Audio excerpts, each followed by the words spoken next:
Shabbat Shalom. So today is a great day to do... Thanks, Melee. So today is a great day to do Hagba, to lift up the Torah. Shout out to all of our Torah lifters, both physically and metaphorically, everyone who holds up the Torah. Because if you look closely at the Torah scroll today, you'll see that we are exactly in the middle.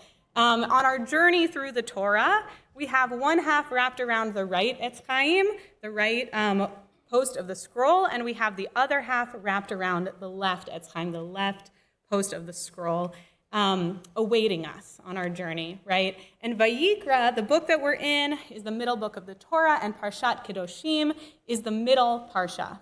So right here in the center of the Torah, God tells Moshe, speak to the whole people of Israel, and say, "You shall be holy, for I, your God, am holy." So becoming holy apparently has to do with being like God. And for the rabbis who comment on this parsha in Vayikra Rabbah, which is the Midrashic commentary on Leviticus, this commandment to be holy, because God is holy, reminds them of another verse later on in the Torah in Sefer Devarim, "After the Lord your God you shall walk." But, they ask, how can we possibly walk after God? How can we humans be like God? And the answer that they come up with is very specific. They say, God planted trees in the Garden of Eden, and here in Parshat Kedoshim, it says that when you enter the promised land, you shall plant trees. God planted trees, so we plant trees. Now, the parsha didn't necessarily actually say you shall plant trees. The pshat, the straightforward reading, says when you come into the land and plant trees, wait 3 years to eat the fruit. But the rabbis chose to read the planting itself as a commandment. They didn't have to, but they chose to read planting itself as a commandment, as a way of being holy. So Vayikra Rabbah expands on the importance of planting by telling a parable, and this parable is a little bit surprising. The parable begins with a question, quoting from the book of Job, "Mi natan lesachvi vina?"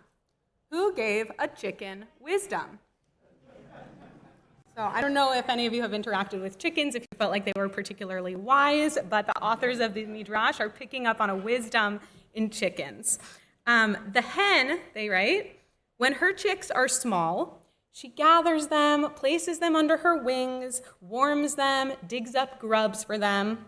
When they grow, if one of them tries to approach her, she pecks it on the head and says to it, "Go and dig in your own garbage heap." So too, when Israel was in the wilderness for 40 years, the manna fell, the well of water sprang up for them, the quail was there for them to eat, the clouds of glory surrounded them, and a pillar of cloud led the way for them. Once the Israelites entered the promised land, Moshe said to them, "Each one of you pick up a spade and go out and plant trees." That is why it says in our parsha, when you come into the land and plant trees. Here, God is like a mother hen. She takes care of her young, but eventually sends them out to find food on their own. And for this, she's praised as wise. The mystical tradition sees the care God gave the Israelites in the wilderness, the clouds, the well of water, and especially the manna, as not only physical resources, but spiritual and intellectual resources as well.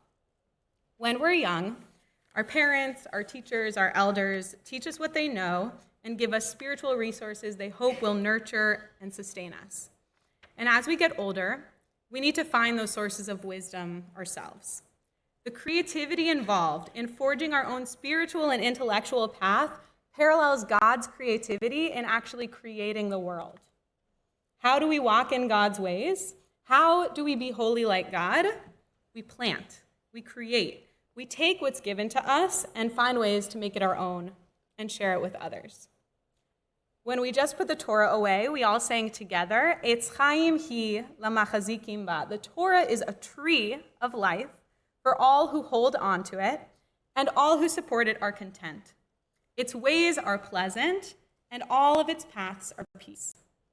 Many paths, many ways, all of them Torah, all of them peace.